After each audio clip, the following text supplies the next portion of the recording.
Assalamualaikum warahmatullahi wabarakatuh. Selamat pagi kepada Bapak atau Ibu dosen pengampu.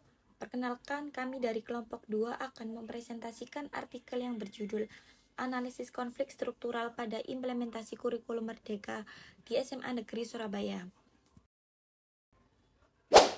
Anggota kelompok kami terdiri dari saya sendiri, Rafida Rahmadani, dengan NIM 349, kemudian rekan saya Talivia Agustin dengan NIM 363, kemudian Afida Nuriyah Salsabila dengan NIM 366, dan yang terakhir Muhammad Ali Ridho dengan NIM 371. Pada slide pertama yaitu latar belakang. Jadi kurikulum memiliki peran penting dalam sistem pendidikan karena menjadi pedoman utama dalam proses pembelajaran.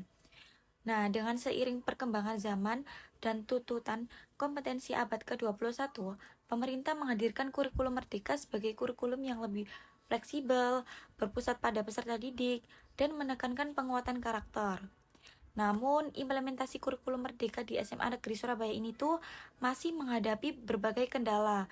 Yang pertama itu banyaknya guru mengalami kesulitan dalam memahami pembelajaran diferensiasi, kemudian menyusun modul ajar, dan menerapkan pembelajaran berbasis proyek. Nah, selain itu, keterbatasan sarana prasarana juga dan lemahnya koordinasi antar lembaga juga menjadi hambatan dalam pelaksanaan kurikulum.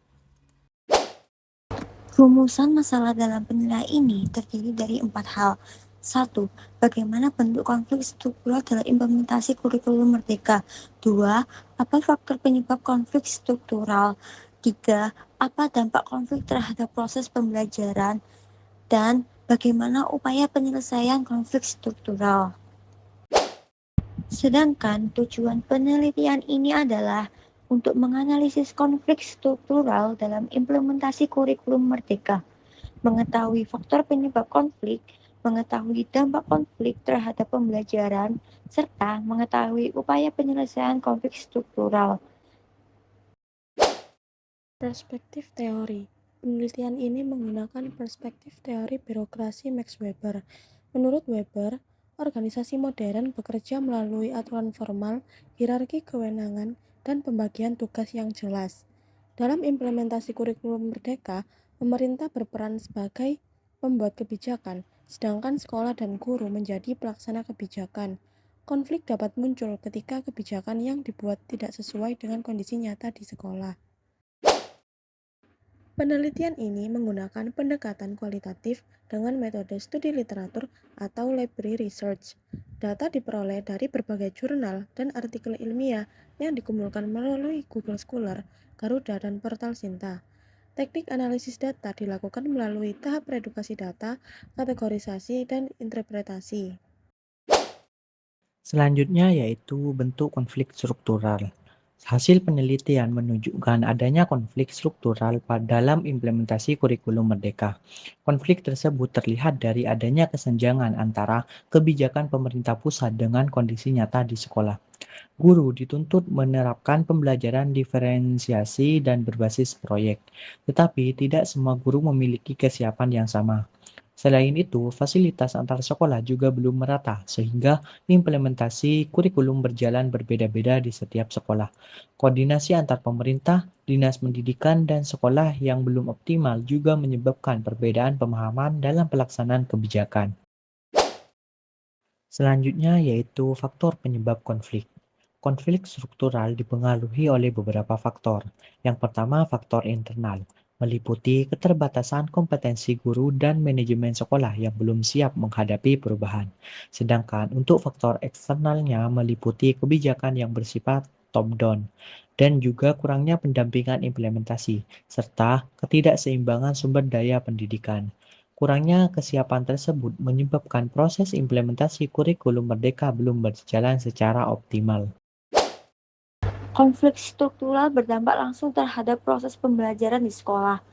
Guru mengalami kebingungan dalam menentukan strategi pembelajaran yang sesuai dengan kurikulum merdeka. Selain itu, beban administrasi guru juga meningkat karena harus menyusun berbagai perangkat pembelajaran. Bagi peserta didik, dampaknya terlihat pada kualitas pembelajaran yang belum merata. Sebagian siswa memperoleh pengalaman belajar yang aktif dan inovatif. sedangkan sebagian lainnya masih mengalami pembelajaran yang cenderung konvensional. Penyelesaian konflik struktural dapat dilakukan melalui peningkatan kapasitas guru, melalui pelatihan, workshop, dan pendampingan secara berkelanjutan. Selain itu, diperlukan penguatan komunitas belajar guru, pemerataan sarana dan prasarana, dan penguatan koordinasi antara pemerintah dan sekolah, agar implementasi kebijakan berjalan lebih konsisten. Kesimpulannya, implementasi kurikulum merdeka di SMA Negeri Surabaya masih menghadapi konflik struktural yang disebabkan oleh keterbatasan kompetensi guru, ketidakmerataan fasilitas, dan lemahnya koordinasi antar lembaga pendidikan. Oleh karena itu, diperlukan kebijakan yang lebih adaptif dan dukungan yang berkelanjutan agar implementasi kurikulum merdeka dapat berjalan lebih efektif.